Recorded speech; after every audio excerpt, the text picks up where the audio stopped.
One thing to keep in mind is a near-death experience is a fairly specific thing. Many of us are in what we might call near-death situations or near-death contexts. You're in a car crash and, but for the grace of God, you survived, but you almost died. That would be a near-death context. But a near-death experience takes place in a near-death context, but it has to involve the losing of wakeful consciousness and then a number of specific kinds of experiences that you have when you're not wakefully conscious. And typically, there's an out-of-body experience where you experience yourself as rising up above your body, and you can often see it from above. So an out-of-body experience. Often there's a life review where your life kind of comes before you. It's either a highlight reel or a low light reel. Sometimes it takes place simultaneously, or it presents itself kind of all at once. And sometimes it's like a video that is presented like a film or a sequence. So there's an out-of-body experience, there's a life review. Frequently there's a guided trip toward a domain or a destination, and that's guarded by some sort, either a river or a gate, or sometimes it's a dark tunnel that you're traveling through toward a light. But there's almost always this travelogue or travel, and it's almost always guided by mentors, respected, trusted parents, let's say, or authority figures that you put your trust in, and often it's religious figures. So not everybody has all of these components in their near-death experience, but in order to count as a near-death experience, you have to have a sufficient number of these components. Yeah, that's a really good question, and it's really challenging. For instance, we can't hook up someone's brain with a scanner like an fMRI or a PET scan, some kind of scanner of the brain in anticipation that they're going to have a near-death experience. And we can't induce near-death experiences. That would definitely not pass the ethics boards. So we're left with people's reports and other kinds of ways of getting at the issues. Now, one way of doing it, there's a famous Dutch doctor, MD, Pim van Lommel is his name, and he's done, over time, an ongoing study of people who have had cardiovascular events like heart attacks, and they come into the hospital, they have heart attacks, and when they survive, we hope they do survive, when they survive, we listen to their reports, or Pim van Lommel has interviewed them and listened to their reports. Now, not everybody has a near-death experience. They've all been in a near-death situation, but only about 10% of them report a near-death experience. And so we use that information. Then there are people who just volunteer it.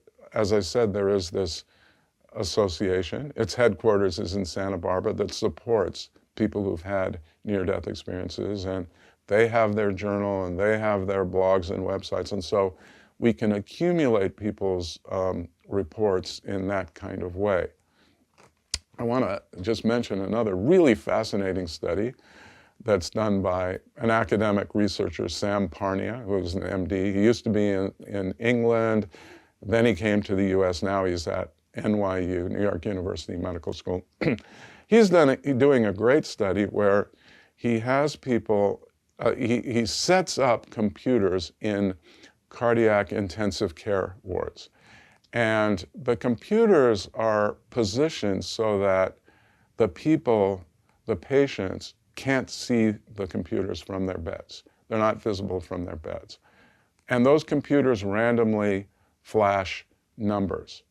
And when the patient wakes up, again, we hope they wake up, if they report that they've seen a number flashing, the number 17 flashed in the corner, That would be really interesting. That would be some evidence of an out-of-body experience because they can't see the numbers from the bed. That's an ongoing study called the AWARE study that we supported.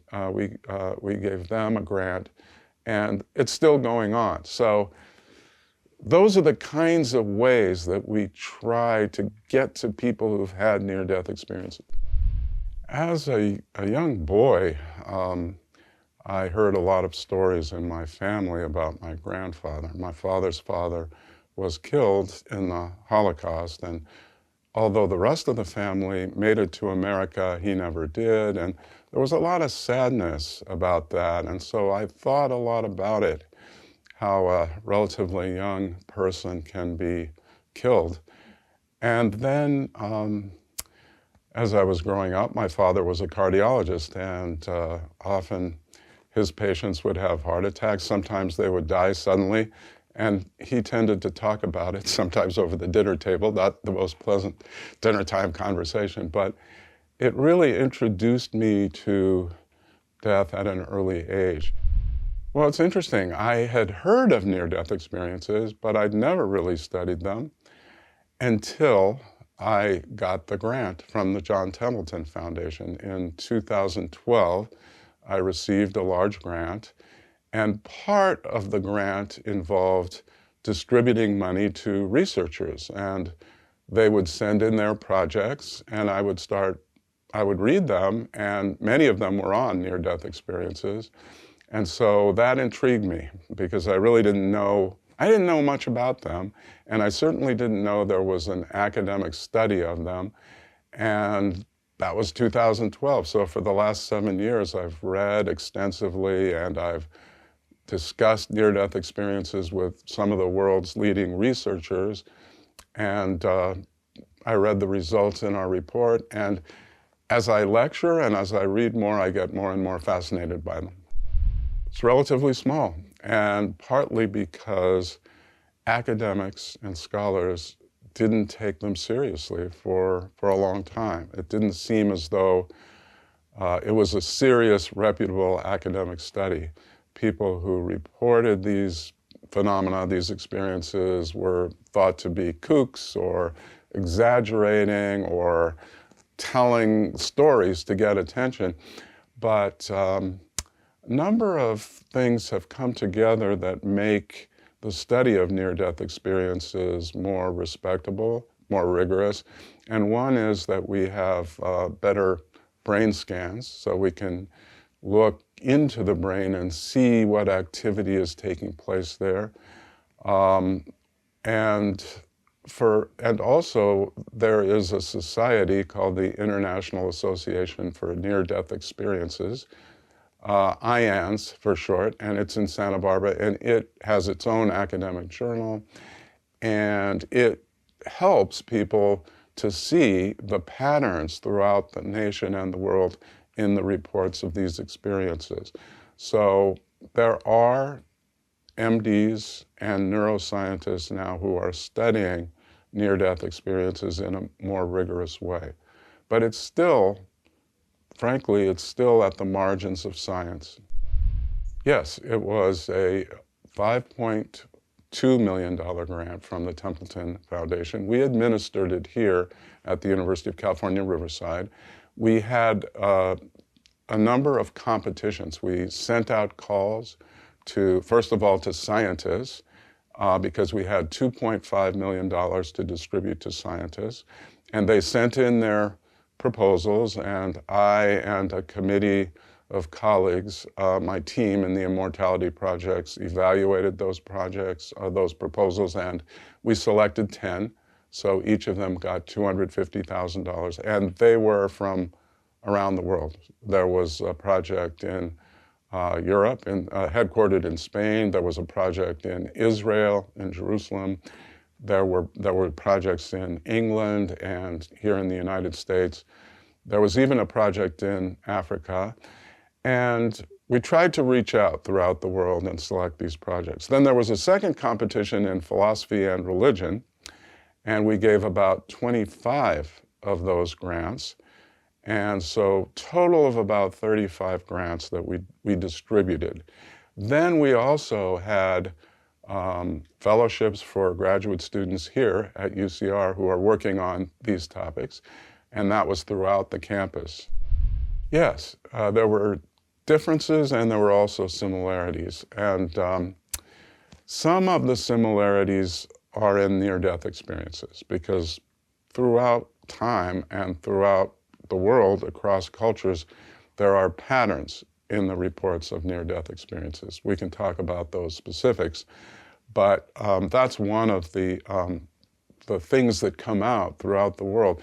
Another feature of human nature that, again, shows up in every culture that we've studied is a concern about death, a question about what happens to us after we die, wondering about it, and quite often a fear of death.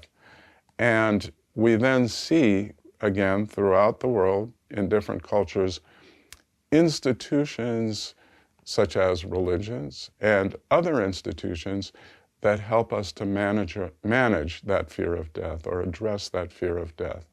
And so in just about every culture, you see these strategies for terror management or the management of our natural fear of death. Yes, the reports are about 10%. About 10% of the people who report near-death experiences say they're negative. Maybe there are actually more, because there are certain reasons why people wouldn't want to admit that they've had a negative near-death experience. So you're the kind of person who was bad, and therefore you had a near-death experience. You have secrets that are bad. So people don't like to report them. But yes, about 10% are negative. The negative ones are really interesting. In some ways, they're more interesting than the positive ones. They have been written about, though not as widely, by academic researchers. There's a woman associated with the International Association of Near-Death Studies named Nancy Evans Bush, who has written a couple interesting books about near-death experiences that are negative. One is called The Buddha in Hell, which recounts a near-death experience reported by a Buddhist monk in which he claims to see the Buddha in hell. And as a result, when the monk regained wakeful consciousness, he switched to Christianity. That near-death experience has been debunked. It's probably not a sincere report. But there are definitely sincere reports of negative near-death experiences. And what's interesting to me is that at a basic level, they're exactly parallel to the positive ones. So what happens is, instead of traveling upward and from darkness toward life, you travel downward from light toward darkness. Also, you are guided by some sort of authority figure, maybe a deceased loved one, maybe a religious figure. You're guided downward, and you're shown people suffering and in torment. Now, you are not suffering and in torment, but you are shown by your guide the suffering and the torment. And the emptiness, the ultimate emptiness at the end. And I would say the point of these is like the negative life review that we talked about previously. The point is to show how you need to reorient yourself toward the good. It's to show, as I said, there's a carrot and a stick. This is the stick. You're being shown what will happen unless you live a good life. You reorient yourself toward morality and goodness and health. Now, so many people do transform themselves in a positive way. At a basic level, the structure is very similar. There's a travel, there's guided mentorship, and there are certain lessons that you learn about living your life. Now, of course, the specifics are going to be different. you're guided downward rather than upward, but it's a travelogue that's guided by someone who's loving and who cares about you. He or she is loving because the individual is trying to show you how to improve your chances for a good life and a good death. It goes all the way back to at least Plato's Republic. Plato, the ancient philosopher, a couple thousand years ago, wrote in his great work, The Republic, about a near-death experience. It was called The Myth of and it had many of the characteristics, components that we've just been discussing. So it goes back thousands of years. I don't know whether there was an earlier description of an NDE, but that's one of the earliest. What usually is reported is, it's kind of like a good dream where you suddenly wake up, but you're really disappointed that you've awakened. When you realize it was all a dream, you kind of wish, gosh, I wish I could go back and dream some more. And typically it is at the point where you're almost to the gated community, or you've almost crossed the river, or you've almost reached the light through the dark tunnel. So it's, as I mentioned, near-death experiences are travelogues. You could call them the trip of an afterlifetime. They're voyages, and they're voyages to the light or to some kind of heavenly realm. And what happens typically is just before the individual gets there, she or he awakens for some reason. And it's tantalizing, and the people often want to go back, but they can't. And I should just mention, this is also very similar to some of the great literature on immortality, or living forever. Because in that literature, typically, there's some recipe or procedure for becoming immortal. And the individual follows the procedure until the very end, where they don't succeed. And then, so immortality is tantalizing, and you can get almost there, but you can't quite succeed, at least in literature. And that goes back to the famous Epic of Gilgamesh. So in literature as well as near-death experiences. Yes, this has been studied pretty widely, and one of the researchers that's done most of the work is the Belgian doctor who I mentioned, the cardiologist Pim van Lommel. And the transformations, again, not everybody is transformed in the same way, but typically the first thing is people have less death anxiety. They're less fearful or worried about death because it's often presented as this very benign, peaceful, positive place. They feel more at peace. They feel more spiritual. It doesn't have to be religious, but they feel more spiritual, more present. They're more mindful. They're more present. They're more at peace, and they have significantly less death anxiety. Now, presumably, they still have some death anxiety. No one is without that, and I think it's healthy because it allows you to be more careful. It allows you to wear your seatbelts. It allows you to stop smoking. But they have significantly less fear. They don't dread death. So what I have also tried to develop is a way of reducing death anxiety within a kind of secular framework. Again, it was pretty late in my career, or in my life, in the sense, I don't know if this is late in my life, but it wasn't when I was a little boy. It was when I was teaching at Yale that introductory course called Mortal Questions, with a T, Mortal Questions. And I read some great classic literature on immortality. And that got me interested because one of the main themes in philosophical discussions of immortality is that we wouldn't want to be immortal. It would be inevitably boring. And tedious. And so we wouldn't choose to take, let's say, a potion or an elixir or a pill that would make us live forever. So philosophers were kind of curmudgeons or grumpy about immortality. And I was fascinated by that because I thought, I'd kind of like to give it a chance. Well, at least for a couple million years. Why are you so down on the possibility of immortality? So that's what got me interested. And I started writing kind of a more optimistic view about immortality. But there's a famous article by the philosopher Bernard Williams that talks about the tedium of immortality, and that really got me started thinking about these issues.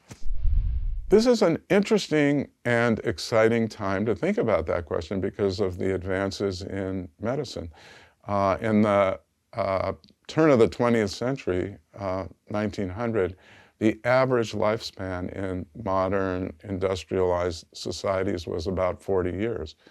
At the turn of the 21st century, it was almost 80 years. So it's almost 80 years, and that keeps going up. And now some scientists, and again, not all, and maybe this is a minority opinion, but some scientists seriously think that we can defeat death, that we can figure out what causes aging and address those issues.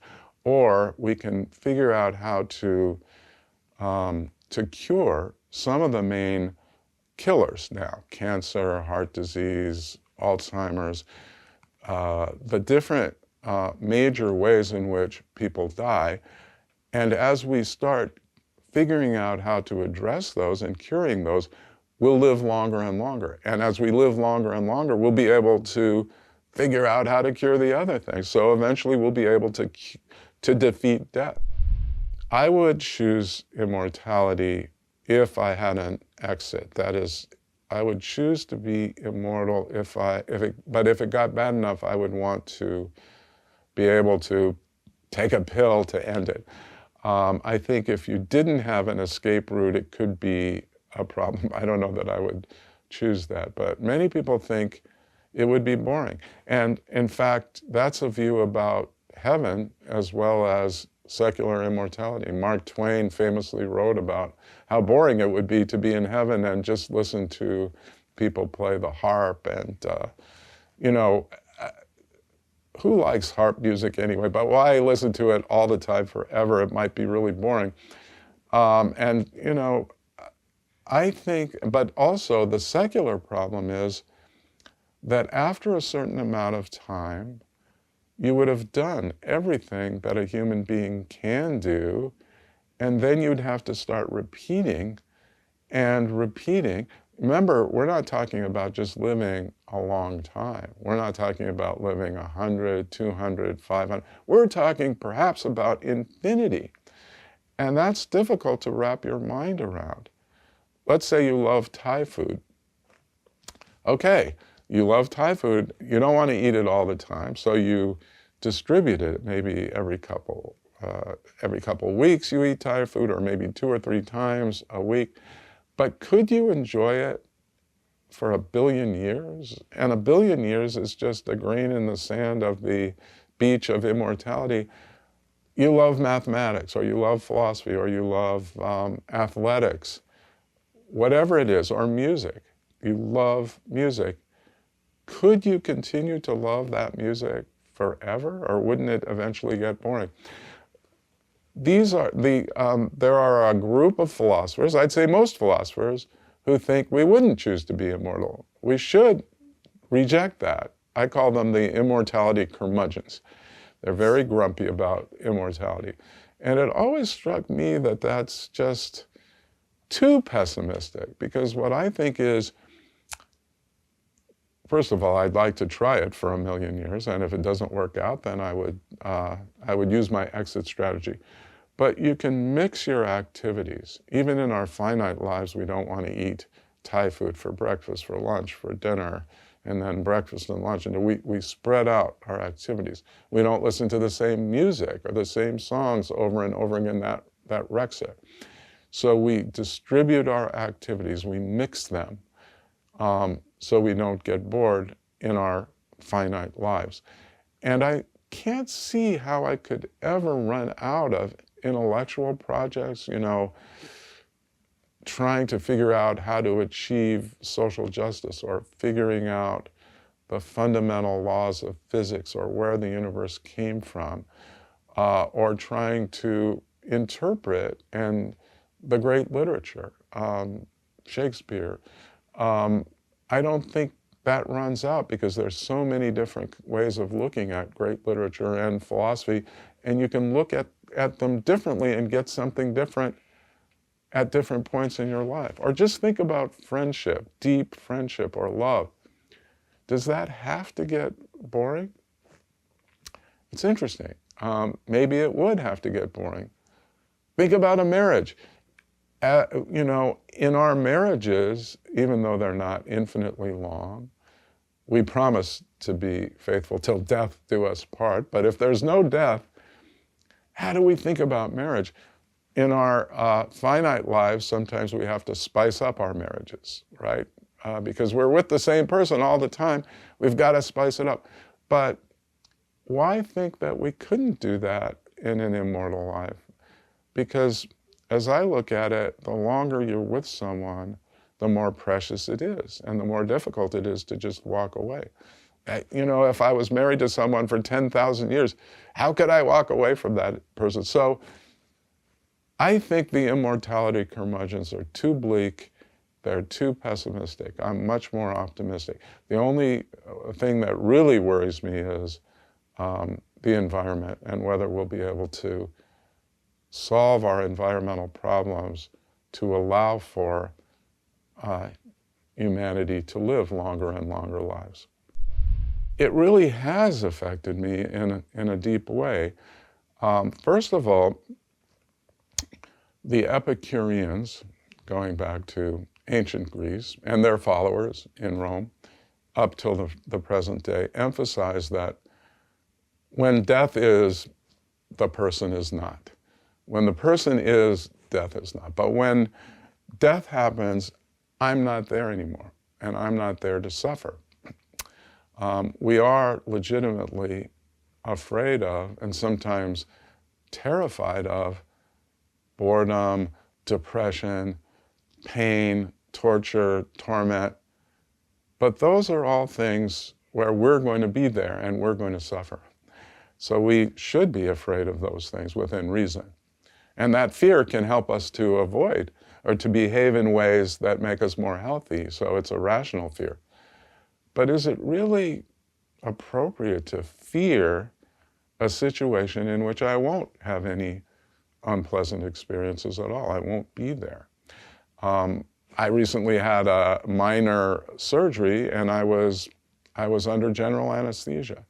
And when I woke up, I didn't remember anything about it. I assumed that I wasn't having any experiences.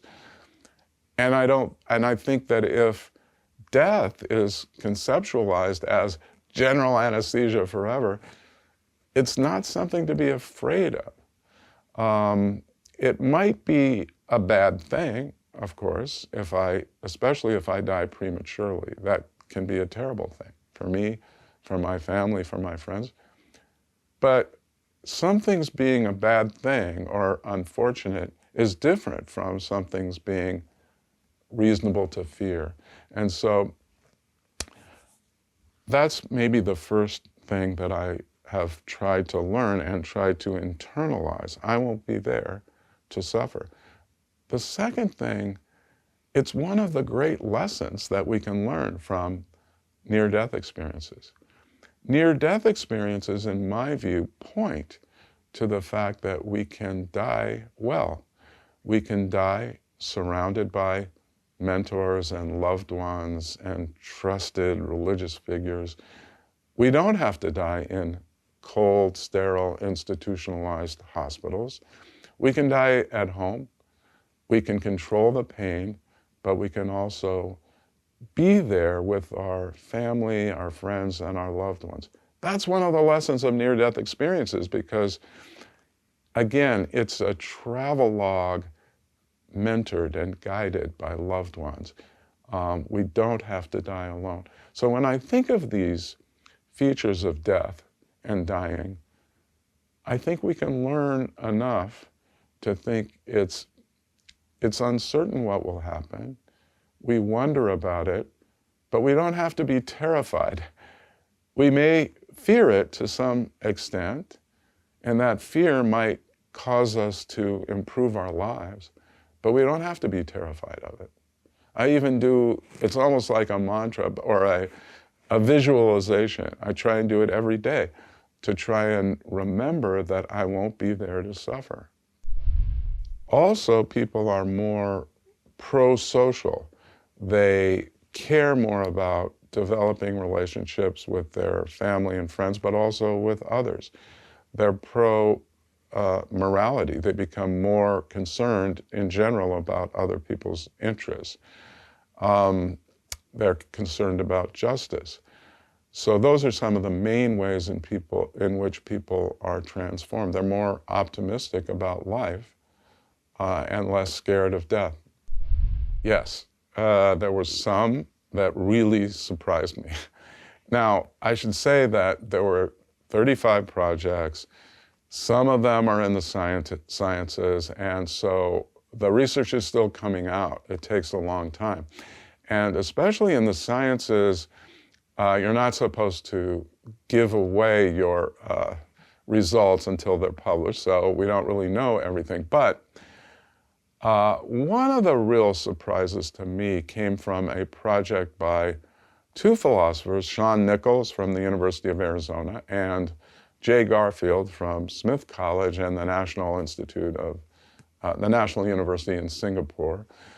They did a fascinating study that was international, India, Japan, United States, in which they compared death anxiety or fear of death among three different groups. The first group was monks, Buddhist monks, Tibetan Buddhist monks. The other group was Christians, and the other group was practicing Hindus. And the Buddhist monks are known for meditation that seeks to kind of diminish and even eliminate the sense of self. It's called the no-self view. So to kind of diminish the idea that I have an ongoing substantial self. The idea is everything is fluid, I'm part of an undifferentiated reality, but I'm not a separate self. And of course, the Hindus believe in a substantial self that gets reincarnated and so forth. And the Christians believe in a self that can go to heaven or to hell, but a substantial self that's not identical to the body. So the idea that we had in advance was that the Buddhist monks would be the least afraid of death because they already don't believe in a self, or they believe in a very minimal self. And so the annihilation of the self is not such a worrisome thing. And in fact, part of the whole point of the Buddhist meditation and the no-self idea is to guard against a fear of death or to reduce the thought that death is a bad thing.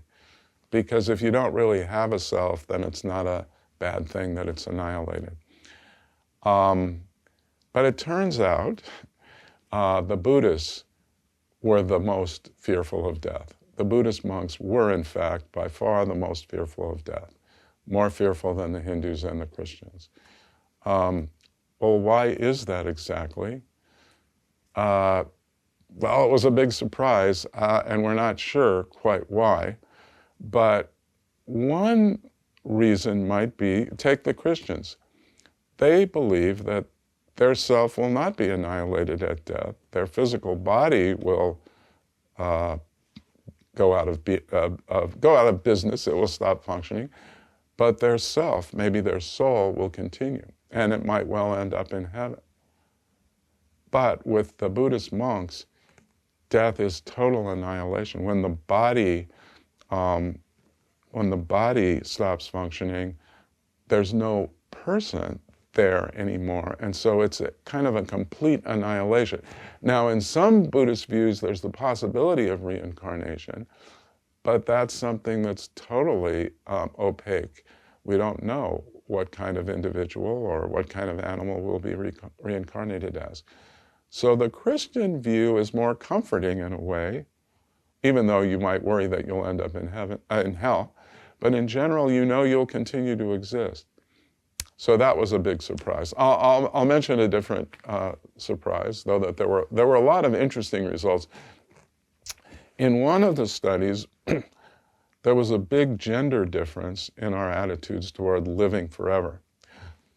There are different conceptions of immortality. One is in an afterlife, kind of a religious conception, and then another is a secular idea of living forever and not ever dying, not having an afterlife. What was interesting is men in general, across cultures, were much more positive about the possibility of secular living forever or indefinite life extension. Women were less enthusiastic about it. And I'm not sure why. I don't think any of us really knows why. One speculation was that males are more trusting of science, but that might be a sexist idea. That might not really be what's going on. I don't know. Maybe one of the people who sees this video will get a $5 million grant and figure that one out, but I can't do it. I think they're all ongoing in a sense. I mean, some of them are formally ongoing, like Sam Parnia's AWARE study, where he puts the computers in people's hospital rooms. That's going on, and that will go on for years. And we're not the only people who are funding that project. It's a huge project. There's a wonderful project in Spain that studies, it's just a fascinating project. It's this long-term European collaborative project that studies virtual reality, and in particular, immersive virtual reality, which is a kind of virtual reality where you actually occupy, at least you seem to occupy, another person's point of view or another person's body. And this kind of virtual reality has all sorts of therapeutic implications. It can help people with phantom leg pain. It can help teach people how to use prosthetic devices. It can have all sorts of interesting therapeutic value, but it can also help to understand our imagination, our ability to empathize, and specifically, they've simulated near-death experiences. So through this virtual reality, people seem to have near-death experiences, and then they give them questionnaires about how their thoughts and how their attitudes have changed. And it's interesting because many of the transformations that take place after a simulated virtual near-death experiences are exactly the same as the transformations that you get from a near-death experience. So these are ongoing long-term research projects. But even when the project itself has formally ended, the researchers are still thinking about these issues and still writing papers. We have a legacy page online where we collate all the research that's coming out from the Immortality Project. And there are already about 100 books and articles that have been published that come out of the Immortality Project. The project ended in 2015, so it's only been 3 or 4 years. And so I anticipate that there'll be another 100 articles and books that in some way or another were sparked by the research people did with the support of the Immortality Project. Yes, I've taught a course. As I mentioned, I started a big introductory course at Yale called Mortal Questions. And when I came to UC Riverside, 31 years ago now, I continued to teach a Mortal Questions course. And, excuse me, and it's not necessarily a large lecture course. Now it's capped, I think, at 30 or 40, but it deals with death immortality, and near-death experiences, as well as other topics. Sometimes I talk about God, sometimes I talk about the meaning in life. It's an undergraduate, intermediate level course, and I think it's always a course that the students get involved in and they get excited about, and it's always difficult to get into, I know that. I often have a waiting list or people who are sitting in on the course. I think it's something that we all are interested in. Every human being, just by virtue of being a human being, is a meaning-seeking creature, wonders about death, wonders what happens after we die. So people are really interested in this course. Not everybody is happy with what they learn. Many people would want to learn more. Many people would want to learn less. But I think they all really get involved in the course, and I love teaching it. I've also taught an undergraduate capstone seminar, specifically on near-death experiences, specifically going through a book I wrote with one of the, with the postdoc from the Immortality Project, Benjamin Mitchell Yellen. We wrote a book called Understanding Visions of the Afterlife, Near-Death Experiences, Understanding Visions of the Afterlife. And so we went through that book chapter by chapter with a capstone seminar. So I teach it in various different contexts. I'm going to teach Philosophy 1 in the fall, an introductory philosophy course, and I'm thinking of including at least some stuff on near-death experiences. Yes, it's called Death, Immortality, and Meaning in Life. And it's broader than the book on near-death experiences. Near-death experiences are 2 chapters out of 10. So I start trying to tackle this difficult problem of meaning in life. And that's just such a hard topic. I can't solve that issue. I can't tell you what the meaning of life is, but I talk about different ways of understanding meaning in life or different theories of it. I talk about religious ideas about fulfilling God's purpose or mission for us. I talk about more secular ideas about finding your passion and pursuing something that's meaningful, not just to yourself, but from a broader perspective. I talk about the kinds of activities that people think add to meaning in life, like committing oneself to something bigger than oneself, being active and living your life and not just passive, not just being a blob who sits on the sofa and watches TV. And I try and figure out what's behind these different ideas about what makes a life meaningful and what makes it less meaningful. And it's a really hard question. We don't want to be elitist. We don't want to say that it's much better to read fine novels, great novels, and listen to great classical music, Bach, Wagner, that's the only way you can live a meaningful life, that you can't lead a meaningful life by listening to the Grateful Dead or the Shins. We don't want to be elitist. We want to try to figure out what is at the core of meaning. So then I move on in the new book to look at what death is, how do you define death, and why death is particularly bad for a creature like us who can lead a meaningful life. It is bad when an animal dies, but is it a tragedy in the same way that it's bad when a human being dies? So I look at those questions, and if death is bad, why wouldn't we choose to be immortal? So I look at these issues about whether immortality would be attractive, whether it would be a recognizably human life to live forever, because we have stages and we have limits, and death gives us a kind of energy and motivation to pursue projects and relationships. If we had an infinite amount of time, would it really be a human life? So I look at all those questions. Then I come back to near-death experiences, and I come back at the end to what we can learn from all of this about how to treat elderly people, because often we put them in sterile institutional contexts and they die after heroic medical efforts to keep them going.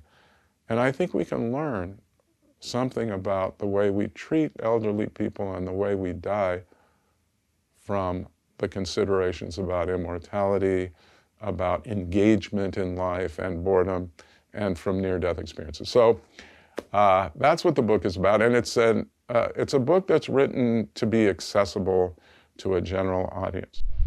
One thing that's totally indisputable is that the reports come from across different cultures and across time. Like I say, they go back to ancient Greece, and they have certain patterns, certain similarities. And it's pretty hard to say that all of these people are lying, or all of these people are exaggerating or insincere. There are these patterns. They report an out-of-body experience. They report traveling to a light or toward a river that guards a domain. They report contact with respected elders or mentors or deceased family members or religious figures.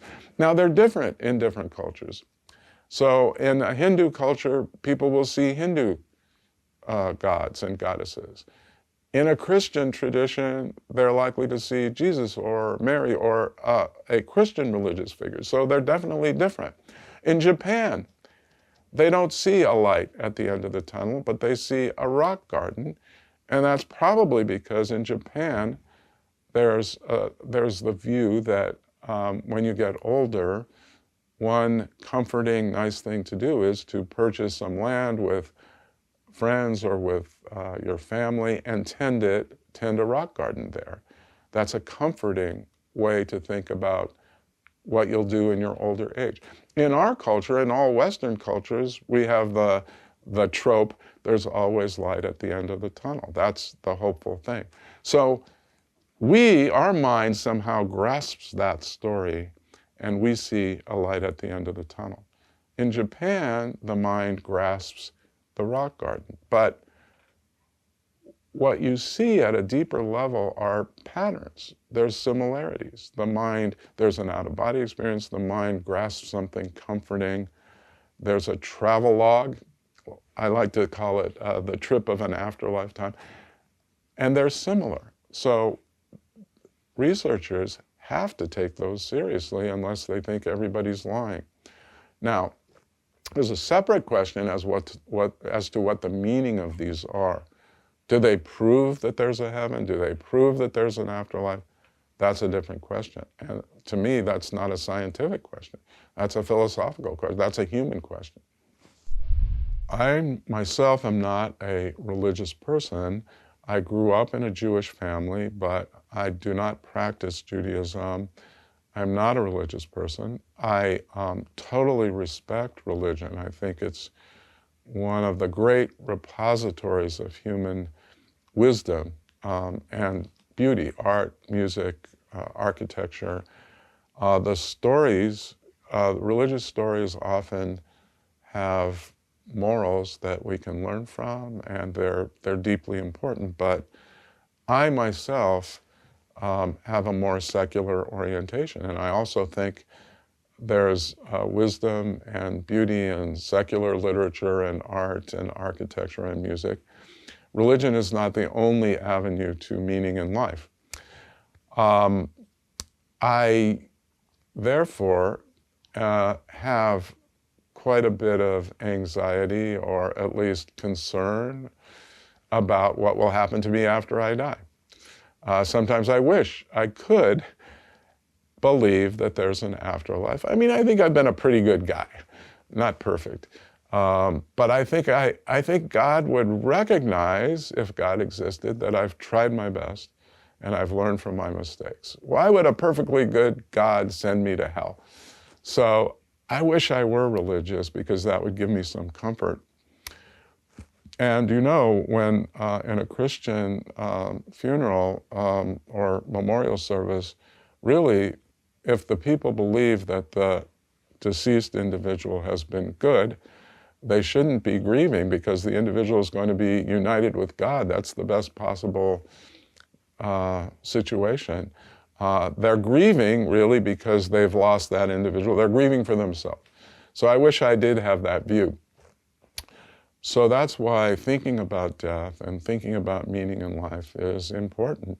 And that's why I try to keep in mind that I won't be there to suffer after I die.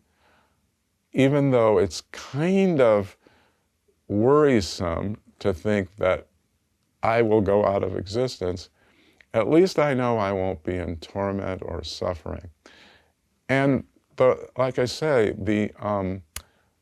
one of the morals of near-death experiences is that that last journey, perhaps the most daunting and scary journey from life to death, will be guided and mentored. I will be surrounded by companions and loved ones. If I've lived a good life, if I've loved, there will be love in the end. And actually now our methods for pain control are better. And so there's a real chance. You know, I used to think, death is going to be terrible, dying is going to be terrible, there's going to be pain, I'm going to be in the hospital, it's going to be miserable. I don't think that anymore. I don't think that way. I think death can be even beautiful. Dying can be almost ecstatic. Some people report at the end, they kind of let go and they experience a kind of beauty. And then after I'm dead, I won't be there to suffer. So even from a secular point of view, I think you can be reassured. And I also think we can learn about the meaning of life, or how to live at least a more meaningful life, from thinking about death and from thinking about near-death experiences. Because I think we do want to be in contact with something bigger than ourselves. Not necessarily a heavenly being, although that's one way to think about it, but a project like science or philosophy or seeking justice or creating great art, something bigger than ourselves, something that can be recognized by others as worthwhile, and something that as we're dying, we can be proud of when we have our life review. Those are my thoughts.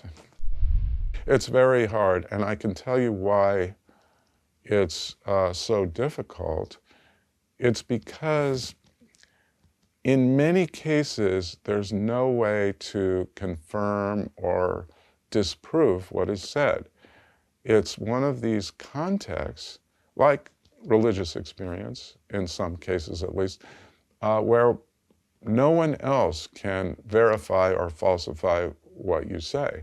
And therefore, there's a huge literature about near-death experiences, detailed reports, but frequently, or in the most of these cases, there's no independent, empirical, scientific way of figuring out whether it's true. Now, they're sincere. I'm sure they're sincere. Most of them are sincere. There are some famous cases where people have made stories up in order to write a book or do a movie and make money. There are famous cases like that. But I'd say most people are sincere, but whether they actually saw a religious figure, a Hindu religious god or goddess, whether they actually saw Jesus as Colton Burpo, the young boy who had a near-death experience, reported. He was reported seeing Jesus. And there was a famous film made of this, Heaven is for Real, a book and a film, Heaven is for Real. How can we verify that he actually saw Jesus? This is not the kind of thing that we can independently, empirically verify. Now, having said that, there are some near-death experiences, and this is what makes them so fascinating, or one reason they're fascinating, where we can independently verify. So there are famous cases where people are under anesthesia, general anesthesia, or perhaps partial anesthesia, and they're having surgeries, and when they regain wakeful consciousness after the anesthesia's worn off, they report conversations of the doctors or the nurses. They say, the doctor complained that there was a problem with the vein or whatever. And they couldn't have known this really without having some sort of out-of-body experience, or at least it seems that way. So those are the really fascinating ones. There's a famous case where someone was having an operation, and when he regained wakeful consciousness, the nurses were wondering where his dentures were, and he said, oh, you put them in that drawer there. And that happened when he was not wakefully conscious. Now, you could say some of these are coincidences, some of them, maybe the individual registered the information subconsciously and then was able to articulate it later. Or maybe the gentleman with the missing dentures saw nurses put other people's dentures in the drawers near their beds. But there are many reports where we can verify the contents as being true. The problem is we can't be sure how the individual got the information. Did the information come in some understandable, naturalistic way? Or did it have to come supernaturally? Did it have to come from a mind that's different from the soul? So it is frustrating and challenging. But the one thing I would say is I'm a philosopher. I'm used to dealing with frustrating intellectual problems that can't be resolved by just straightforwardly looking at the world and saying, yes, the dentures are there, or that kind of thing. We're kind of skilled at being patient with problems that are difficult to resolve. And it kind of keeps us in business too. Well, my interest, first of all, I would like to study, if I can, much more in depth, the reports of near-death experiences where they are accurate, they are reporting things that actually took place. I'd like to study and try and figure out how the information got to the individual. It's very difficult because we can't repeat or replicate the situation. We have to just look further into what the specifics were. I would like to know more, and if I saw certain patterns, that would be interesting to me intellectually. But stepping back from that, because that would be very difficult to do, my main point is to try and figure out the meaning of near-death experiences and what they can teach for how we should live our lives. And I think once we shift from interpreting them as about the afterlife to thinking of themselves as a travelogue, as a journey, then we can learn something about our lives, because our lives are journeys, or they're sets of sub-journeys. When you think about it, we actually take a journey from our mother's body to the external world, and then we take a journey from the family to a broader context of friendships, and then at some point we take a journey from the family to the world. Maybe we go to college, maybe we get a job, maybe we travel, maybe we struggle, but we're now independent of, or at least not physically with, our family. And then perhaps at college, where we're now mentored, not so much by our parents, although they're there, but by our sorority sisters or our fraternity brothers or our professors. And then at some point we graduate and we go on to the next. So we can think of life as a journey or set of journeys. And again, maybe this sounds trite, but it's not so much the destination, but the journey that matters. And that comes out, as I said, in the Epic of Gilgamesh, or the literature on immortality, or near-death experiences where we're almost at the gate and then we wake up. And one of the main things that we learn, I think, is that it's important to have friends and loved ones and companions and family surrounding us, working as teams, helping each other to excel, having companionship, and learning from trusted elders. So guidance and trust and companionship. Another thing that I think we can learn about living our lives is that it's important to keep our minds focused on something hopeful or positive, that no matter what we're experiencing, we have cancer, we've been disappointed in a relationship, we didn't get into the college we wanted to get into, whatever it is, we struggle, but we do best when we can focus on something hopeful, something positive, something that helps us to transcend the problems of the moment. So that's kind of still very undeveloped. I'd like to think about it much more. But the bottom line is I think we can learn a lot about how to live our lives from thinking about immortality, from thinking about death. Another point I'd like to make is there's a tradition of literature that are memoirs about dying. Christopher Hitchens has one. There's a famous neurosurgeon at Stanford, Peter Kalanithi, who wrote a very fascinating memoir about facing death and how it was. He was young, and he was a very successful neuroscientist, neurosurgeon, and he was diagnosed with cancer, and he did die, but it was all about facing death.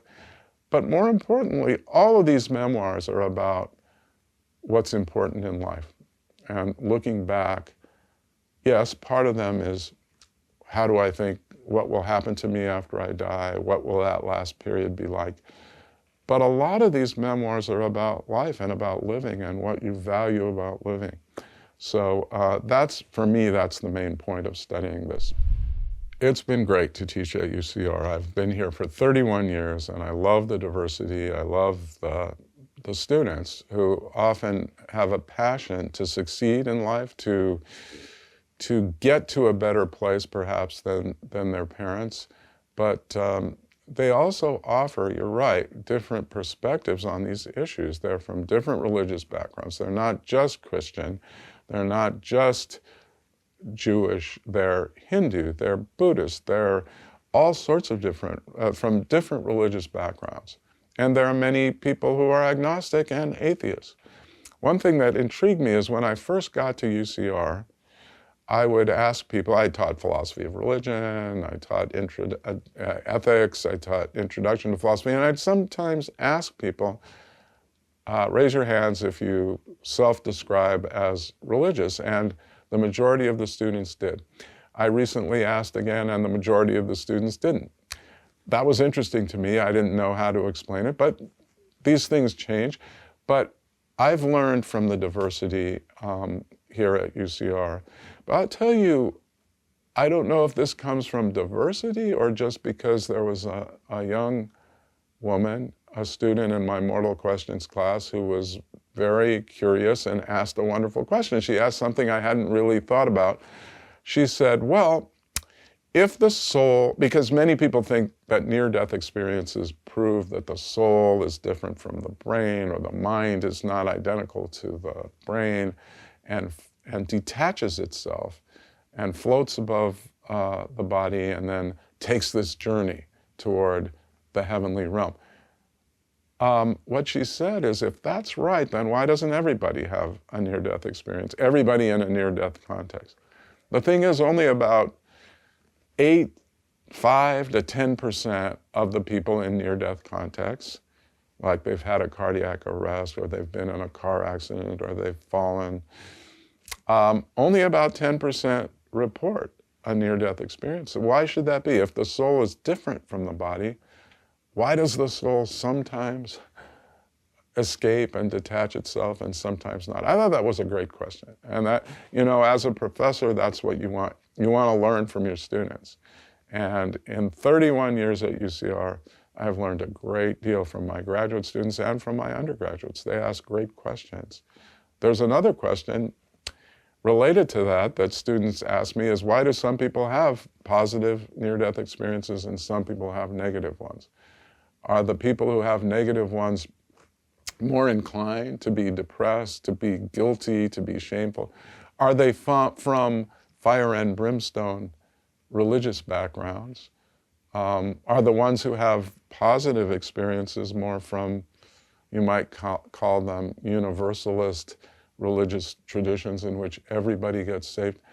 And I don't know the answer to that. That's something, again, I hope one of them gets a grant and they work and they figure these things out. We have a lot to learn. But bottom line, the diversity of our student body adds to the richness of teaching here, and we all learn. I think the faculty really learns from that.